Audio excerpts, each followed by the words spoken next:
After years of favoritism, my sister tried to move into my new apartment without asking. I ended up calling the police on her and my parents for breaking in. My younger sister, Emily, 30, recently attempted something so unexpected that I, 34, still can't believe it. Before explaining what happened last week, I need to give some background so her actions make sense. From the outside, our home looked like a normal household. Our parents ran a small accounting firm and were well known in the neighborhood. But inside, things were different. Emily was born when I was 4, and the family dynamic shifted immediately. I went from being included to being overlooked. Emily got piano lessons, art classes, and a new bike every couple of years. I got hand-me-downs and was told to be grateful. When she wanted to attend private school in 9th grade, they somehow found the money. But when I asked about joining a summer engineering program in high school, my father said we couldn't afford anything extra. Emily went to Paris for a school trip in her junior year. I worked at a grocery store to save up for a used car. This pattern continued into adulthood. Emily attended a private university where our parents paid for her tuition and rent. I went to community college and worked night shifts in a warehouse to cover my costs. She completed a marketing degree and moved back home. That was 5 years ago. She still lives with our parents rent-free and has never held a job longer than 4 months. There is always a reason. Her boss was unfair, the commute was too long, or the job didn't match her skills. Our mother always defended her, saying Emily was still figuring things out. 3 years ago, Emily started dating Luke, now 29. He moved into our parents' home 6 months later. They got married in a wedding that cost more than my entire college education. Luke works in IT support and earns a steady income, while Emily still refuses to work. They talked about getting their own place, but never followed through. With 4 adults in a small 3-bedroom ranch, the house became cramped. Emily complained constantly about the lack of space, but made no effort to change anything. I moved out at 20. I rented a room in a shared house and worked 2 jobs to get by. My parents didn't offer help, and I didn't ask. We only saw each other on major holidays, which honestly worked fine for me. The less time spent dealing with Emily's complaining and my parents' excuses, the better. In March 2020, everything fell apart for me. The restaurant where I was a line cook shut down permanently. 3 weeks later, I was laid off from the warehouse because orders stopped. My roommate lost his job too, and we couldn't afford rent. He moved back home, and I sold most of my belongings. I had an old Chevy Silverado I'd bought used, and I found someone selling a slide-in camper shell for $800. It needed a lot of work, but was solid. I installed it myself in a grocery store parking lot. I called my parents to ask if I could park the camper in their driveway, temporarily, while job searching and saving for an apartment. My father said the driveway was full, with their cars, Emily's car, and Luke's truck. My mother said they didn't have space. I explained it was just the camper in the driveway, not me in the house. My father replied that I could stay if I paid $1,500 a month. I was unemployed and trying to save every cent, so I told them I couldn't afford that. He told me to look for other options and added that the camper would make the front of their house look bad. Emily came to the door and laughed when she saw the camper. She asked if I really planned to live in that thing like a homeless person. Luke took photos and said it was too funny not to share. I left and spent my first night in a mall parking lot, barely sleeping because I kept hearing noises and worried someone would break in or tow my truck. Over the next few weeks, I developed a routine. Public libraries were okay for daytime parking. Some grocery stores didn't mind overnight parking at the far end of the lot. I was asked to move more times than I can count.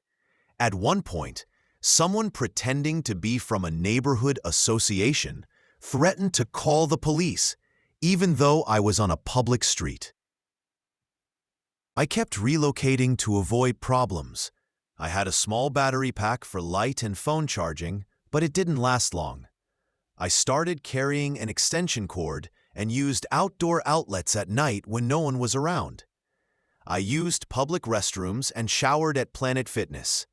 My days were spent job hunting, reading library books, and watching old DVDs on a portable player I'd had since high school. After 4 months, I was hired at a small manufacturing plant about 40 minutes away from where I was staying. It was an entry-level machine operator position, full-time with benefits. My new supervisor, Tom, co-owned the company with his brother. He noticed that I arrived early and stayed late. He eventually asked where I lived, and I told him about the camper. He offered me a permanent spot in an old, unused lot behind the facility. He let me run a power line from the building and use a utility sink. In return, I agreed to help with maintenance on Sundays. It was the best stability I had in months. I became friends with Ryoni, the night security guard. I worked every overtime shift available. I learned new machines and took on more tasks. After a year, Tom promoted me to shift lead. Earlier this year, I was promoted again to production supervisor. My income became higher than what I made at both of my pre-pandemic jobs combined. I kept living in the camper to save money. No rent, no utility bills. By June, I had enough for a down payment. I found a small 2-bedroom apartment in an older building near work. It wasn't fancy, but it was mine. I signed the lease and moved in mid-July. I didn't tell my family right away. We rarely talked anyway. I updated my driver's license with my new address and spent August slowly buying furniture and adjusting to the new place. I kept things simple after living with so little for so long. In early September, my Aunt Grace called. She's my mother's younger sister and one of the few relatives I stay in touch with. She heard I'd gotten a new apartment and wanted to congratulate me. I asked how she found out, and she said Emily had posted about it on Facebook. That surprised me because Emily and I barely talk. A week later, my cousin Sophia asked for my new address to send a housewarming gift. She also mentioned seeing Emily's posts and said she was happy things were improving for me. Curious, I checked Facebook for the first time in months. Emily had made several posts about me over the past 2 weeks, talking about how I'd struggled but pushed through and how proud she was of me. A lot of relatives praised her for being such a caring sister. I didn't correct anything publicly, but I found it odd. About 3 weeks ago, on a Tuesday morning, I left for work at 6:30 a.m. I worked a full shift and stayed late to train a new operator. I returned home around 7 p.m. In the parking lot, I saw Luke's truck in the visitor spot.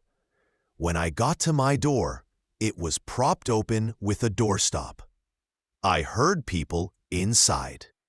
I walked in to find Emily in my living room, directing Luke and my father on where to place boxes.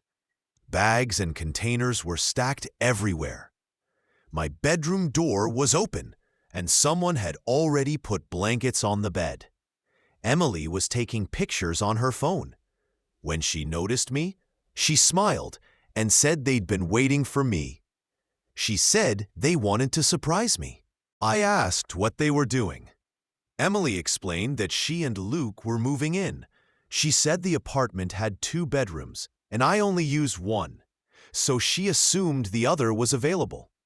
She offered to help by paying $300 a month. My rent is $2,000. I told her that wasn't happening, and they needed to leave. Her mood changed instantly. She said I was being unreasonable and argued that family helps each other. She implied that since I had lived in a camper for a year, I didn't care about comfort anyway. She said she'd been stuck at our parents' house, and this was my chance to do something nice. Luke added that they'd already unpacked, so I should just let them stay. I asked how they even got inside. My father said he still knew local locksmiths from his business and had one replace my lock earlier that day. I looked at the door and saw the original lock sitting on a box with tool marks on it. I told them they had broken into my apartment and changed the lock without permission. I repeatedly asked them to pack up and leave. Emily started crying, saying she couldn't believe how cruel I was after she told everyone how proud she was of me. At that moment, my mother walked out of the hallway. I hadn't even realized she was there. She told me to calm down and think of family, insisting that Emily and Luke needed a place and I had space. I called the police using the non-emergency line. Emily stopped crying immediately and asked what I was doing. I said I was reporting a break-in. Luke told me I was overreacting. My father told me to hang up before doing something I'd regret. I didn't hang up. I explained the situation to the dispatcher and gave my address. They said an officer would arrive in about 25 minutes. Emily grabbed her purse and told everyone they should leave. Luke started grabbing boxes. My father said I'd regret turning my back on family. My mother warned that if I went through with this, they wouldn't want anything to do with me. I said that was fine. They took about 20 minutes to load everything and were gone before the police arrived. I gave the officer my statement, showed him my lease and ID, and pointed out the old lock.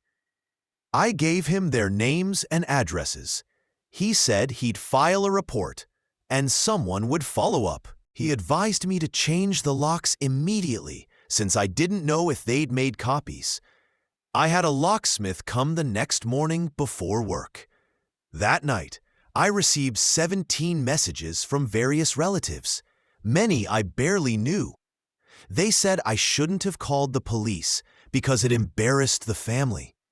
They insisted Emily and Luke only wanted help and called me selfish for not sharing extra space.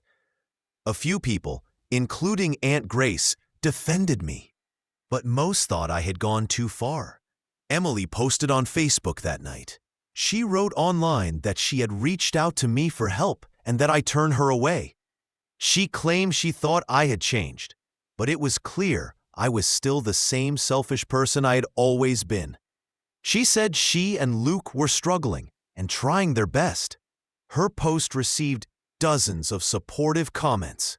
I didn't respond publicly, but I privately messaged 3 cousins with the full story. They were shocked when I explained the break-in and the lock replacement. Over the next few days, the story spread through the family. Opinions began shifting. My Aunt Grace commented on Emily's post, asking if it was true that they had entered my apartment without permission. Emily deleted the post soon after. Then my cousin Oliver called, saying several relatives were now questioning Emily's version of events. The following Monday, a detective contacted me.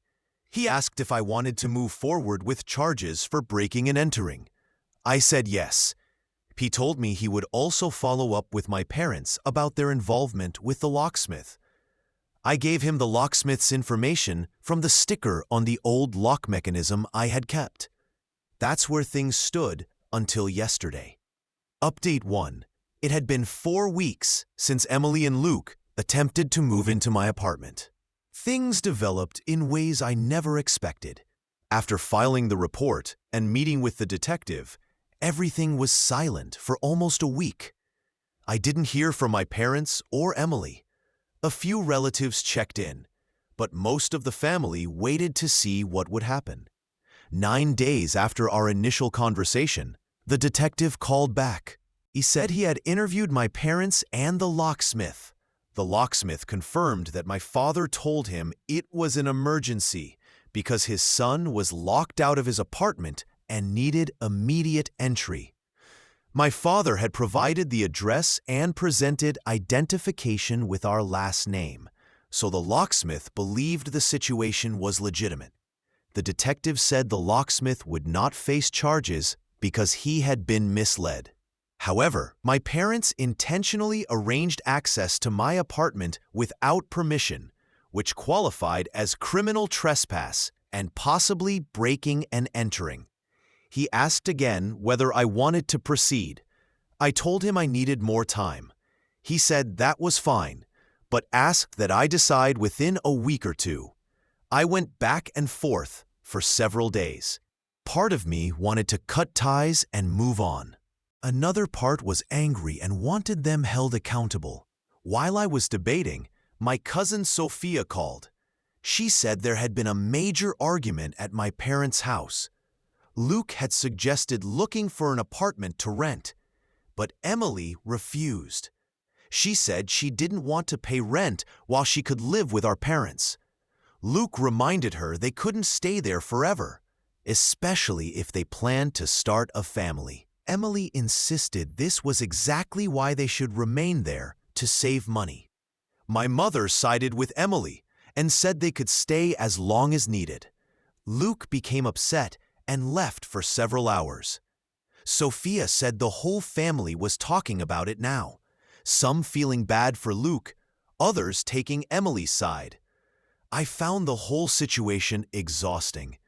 I told Sophia I appreciated the update, but was trying to distance myself. 3 days later, something else happened. When I got home from work, I found Emily sitting on the steps outside my building. She was alone. When she saw me, she said she needed to talk. I asked what she wanted. She said she came to apologize and explain. I told her I didn't want excuses. She began crying and said she didn't realize how serious breaking into my apartment was. She said she just wanted more space and thought I'd understand. She claimed our parents told her it would be fine and that I would eventually agree once I saw they needed the room. I asked why she felt entitled to my apartment simply because I had an extra bedroom. She said she wasn't being entitled. She claimed she had always felt second to me growing up and believed this was something I could do for her. That comment surprised me. I asked if she was serious. She said yes, calling me the responsible one who always figured things out, while she felt like she lived in my shadow. I told her that was ridiculous. I reminded her she received everything growing up while I had to work for everything. I pointed out that our parents paid for her private school and college, while I worked nights and attended community college. She lived rent-free for 5 years. I lived in a camper for nearly a year. She insisted things were different, saying our parents helped her because she needed it more. When I asked why she needed it more, she had no answer. I told her to leave. She asked what she could do to fix things. I told her to start by getting a job and moving out, instead of expecting others to fix her problems. That upset her. She told me I had no right to judge her choices, and that not everyone wants to work themselves to death like I did.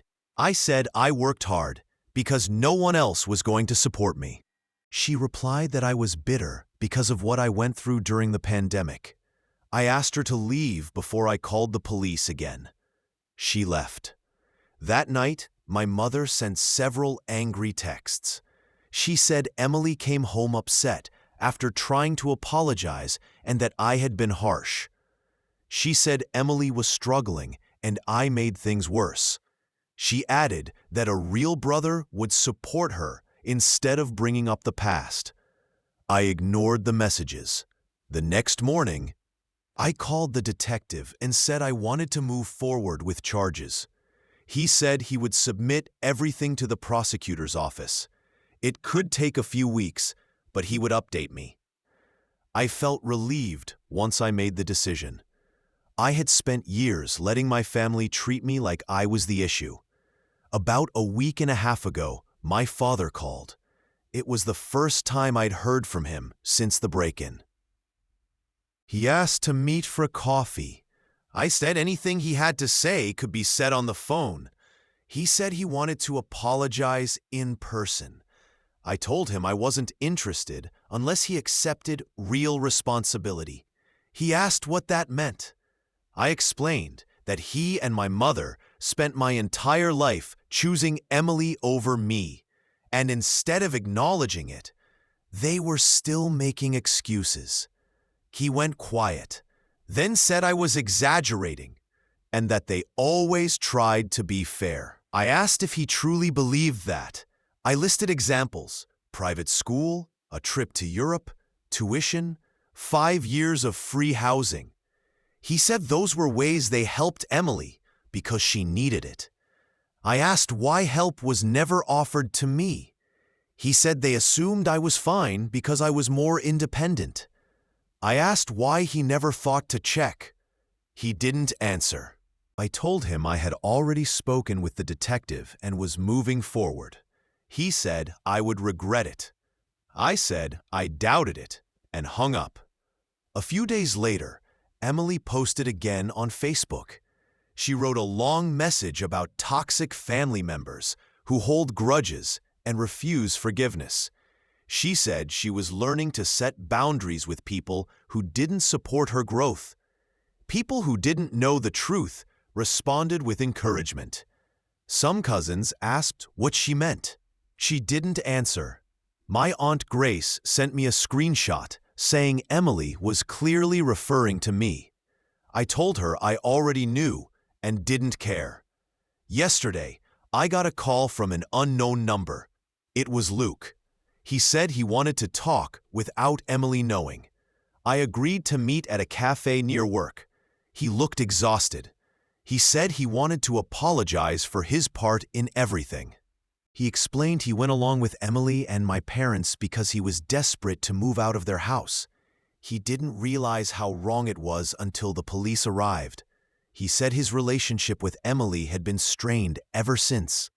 She refused to discuss getting a place or finding a job. She spent most of her time on her phone or watching TV. She began criticizing him for working too much. He said he felt trapped. I asked why he didn't leave. He said he still loved her and hoped she would change. I told him people only change when they have a reason to, and Emily had no reason while our parents kept enabling her. He said he was starting to see that. He thanked me for listening and left. I wasn't sure what to think. Part of me felt bad for him. Another part felt he made his choices and now had to handle the consequences. Either way, I wasn't responsible for fixing anything. Later that afternoon, the prosecutor's office called. They said they were filing charges against my parents for criminal trespass and conspiracy to commit burglary. They were still reviewing Emily's charges. They noted I might need to testify if it went to trial, though my parents would likely accept a plea deal. I said I understood and would cooperate. I haven't told most relatives yet. I assume my parents will once they're officially charged. I know some family members will say I went too far, but I've spent my entire life being told to accept how others treated me. I'm done with that. They entered my home and tried to move people in without my permission. This isn't a family disagreement. It's a crime, and they need to face the consequences. The impact of filing charges has been more severe than I expected. 4 weeks ago, my parents were officially charged with criminal trespass and conspiracy. The prosecution offered a plea deal that required probation, community service, and repayment for the locksmith and lock replacement. They rejected it. According to my Aunt Grace, My mother believes that if the case goes to trial, a jury will understand that they were simply trying to help their daughter and will sympathize with them. My father seems convinced the charges will eventually be dropped. Their attorney doesn't appear to be giving them realistic guidance. Emily was also charged, though with a lesser offense since she didn't arrange the locksmith herself. She was offered a plea deal involving a fine and probation, but turned it down as well. Luke was not charged because the prosecution determined he had been pressured into cooperating and showed genuine remorse. Once the charges became public, the family split.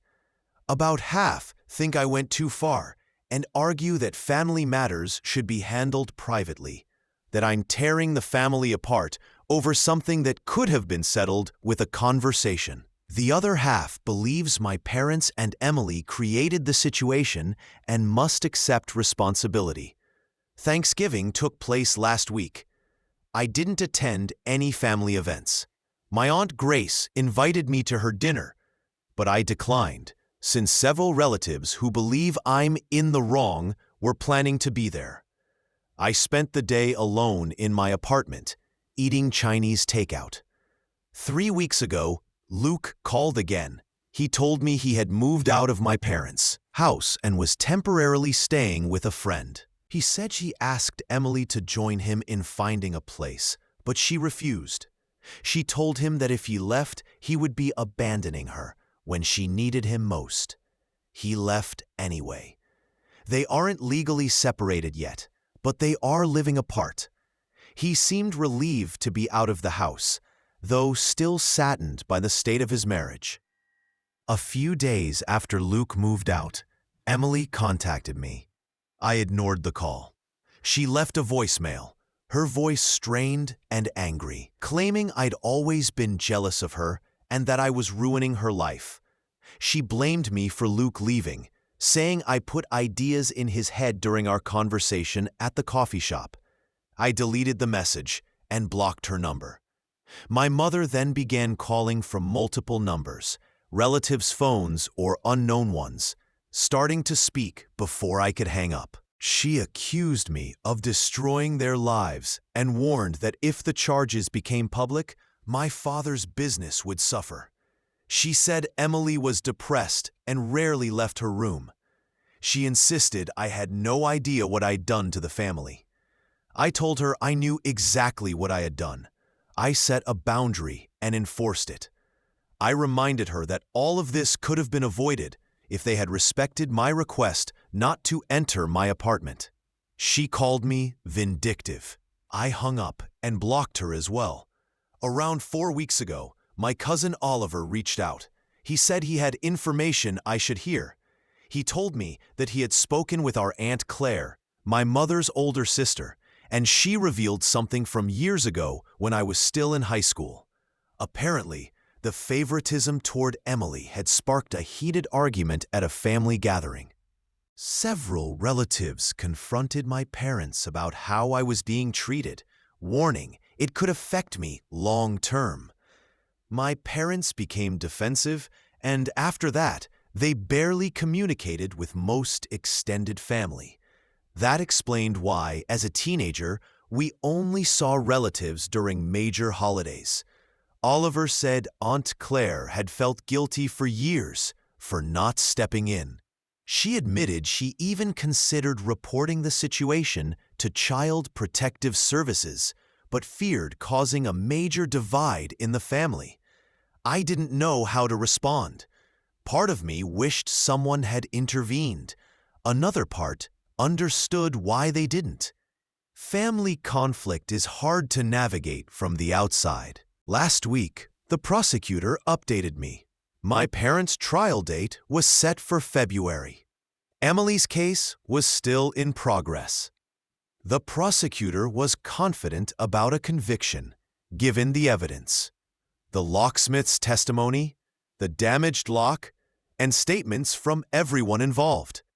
She asked if I was still willing to testify. I said I was. That same day, I received a letter from my mother on floral stationery. She wrote that she had been reflecting and realized she made mistakes as a parent. She claimed she hadn't meant to favor Emily, but thought Emily needed more support, while I had always been capable and independent. She apologized for missing my high school graduation and for not helping me during the pandemic when I needed housing. She said she hoped I would forgive her and rebuild our family. At the end of the letter, she asked me to drop the charges. She said they couldn't afford a trial and that the stress was affecting my father's health. She also wrote that Emily was suffering since Luke left and was now alone at home without him. She promised that if I dismissed the charges, they would all pursue family counseling and try to repair our relationships. She signed it, "Love, Mom." I read the letter several times, then set it aside. It wasn't a real apology. It was another attempt to convince me to back down. She still avoided genuine accountability. Her request to drop the charges made it clear she wasn't truly remorseful. She just didn't want consequences. I called the prosecutor the next day and informed her about the letter. I asked whether this type of contact was allowed. She said technically yes, since no restraining order was in place, but that I could file one if I felt harassed. I told her I would consider it. She said trial preparations would begin in January and she'd be in touch after the holidays. A few days ago, Luke texted me to say he had filed for divorce. He said Emily reacted badly and blamed me in several angry messages. He thanked me for being honest with him about how enabling works. He said our conversation made him realize he couldn't wait forever for her to change. I told him I was glad he was doing what was best for himself. He said he would likely have to testify because he witnessed the break-in. I told him that decision was between him and the prosecution. Yesterday, a distant relative reached out. She told me Emily had created a GoFundMe page to raise money for legal fees. The page claimed she was being unfairly targeted by an overly aggressive prosecutor who didn't understand family dynamics. It portrayed her and my parents as victims of a minor misunderstanding that had been exaggerated. The goal was $15,000. It had raised $300 so far, mostly from people who didn't know the full story. My cousin asked if I had seen the page. I said I hadn't, but wasn't surprised. I reported the page for containing misleading information and attached links to news reports that accurately described the charges. I also sent the link to my Aunt Grace, asking her to share the truth with anyone considering donating. She agreed. I've been thinking a lot about whether I made the right decision. Some days I'm certain I did. Other days I wonder if I should have simply walked away without involving the legal system. But then I remember walking into my apartment and finding them there. The forced entry, the locksmith lie, Emily sitting on my bed taking photos as if she already owned the place. And I know I made the right choice, though needed to understand that actions have consequences. Whether they learn from this or continue making excuses is up to them. It is no longer my responsibility. Update 3. The trial took place 3 weeks ago.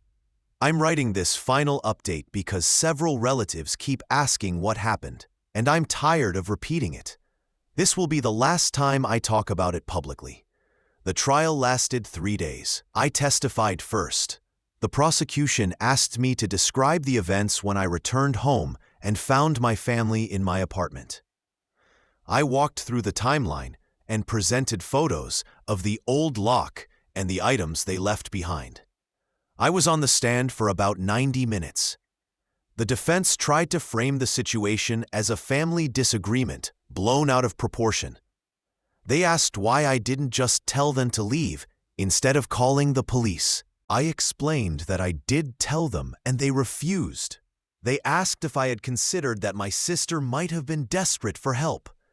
I said desperation didn't justify breaking into someone's home. My mother cried throughout my testimony. My father sat expressionless. Emily wasn't in court because her case was separate. The defense also tried to claim my father hired the locksmith because he thought I had locked myself out. The locksmith testified that my father never said I was inside or that it was an emergency. That significantly weakened their argument. Luke testified on the second day. He admitted that he and Emily planned to move into my apartment without my permission. He said my parents assured them I would eventually accept it. He also testified that he felt uneasy, but agreed because he wanted to leave my parents' home. The defense tried to discredit him by pointing to his divorce, but his testimony aligned with everything else. The jury deliberated for roughly 5 hours and found my parents guilty on all counts. Sentencing was set for 3 weeks later. My mother cried when the verdict was read. My father lowered his head into his hands. Some relatives left the courtroom immediately. I stayed until the end. Emily's case was resolved the following week with a plea deal. She accepted a fine, 1 year of probation, and 50 hours of community service. She avoided jail time. According to Luke, her attorney warned her that she would almost certainly lose at trial since my parents had already been convicted. Last week, my parents were sentenced. They each received 2 years of probation, 200 hours of community service, and a $3,000 restitution order covering the locksmith, lock replacement, and legal fees. They were also ordered not to contact me unless I initiated it. The judge said that parents who use their position to cross boundaries and commit crimes set a harmful example. My mother cried during sentencing, saying they had shown poor judgment. My father did not look at me once. The aftermath has been significant. About 1/3 of my family has cut ties with me completely, saying I destroyed my parents' reputation over something minor. Another third has supported me, agreeing that my parents needed to face the consequences. The remaining third is neutral, trying to avoid choosing sides. I've accepted that some relationships are over. I'm fine with that. Luke's divorce was finalized 3 weeks ago.